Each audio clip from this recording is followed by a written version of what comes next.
Well, we're finally back in Arkansas, and it is a beautiful sunny day, and I want to tell you a little bit about this really cool community called OK. Hey, I'm Blake. This is your Tailgate Talk.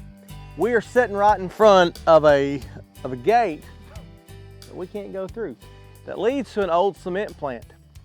We're in the OK community in Saratoga, Arkansas, and this was the lifeblood of this community. Just on the other side of this gate, over that hill, is an old cement plant. It was started in 1929, and was thriving and producing cement out of this area until 1993. Like I said, it was the lifeblood of this little community. Spraying out of that, I mean, people moved here. From what I read, the cement plant, like, they built housing. They encouraged all their employees to live in that housing in the early days. It even gave birth to a church here in this community in the early days. The lifeblood of a community.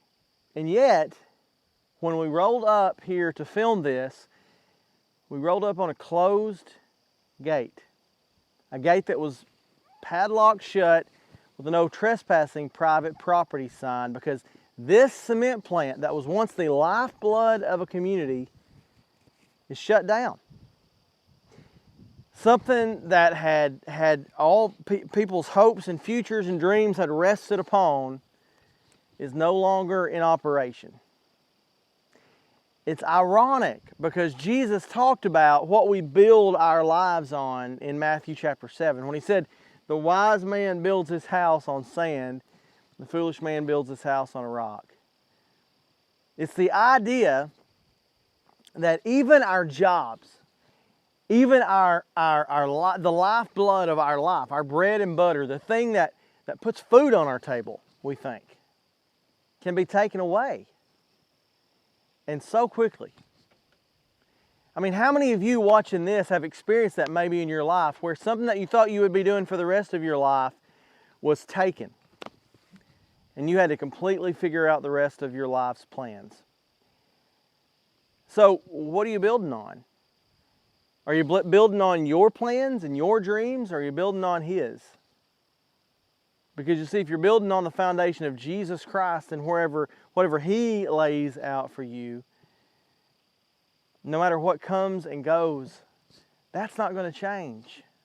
And disappointments, and I'm sure for the people who had to completely rethink their life plans because of this shutdown in 93, horrible disappointments that come don't have to completely derail you if you're building on the rock.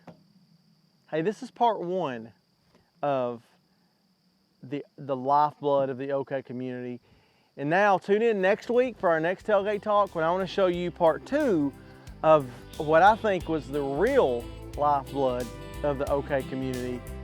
And so you join us next week. I'm going to save you a seat right here on the tailgate, and we're going to talk about the real lifeblood of the OK community on part two. Till then, I love you. We'll see you next time.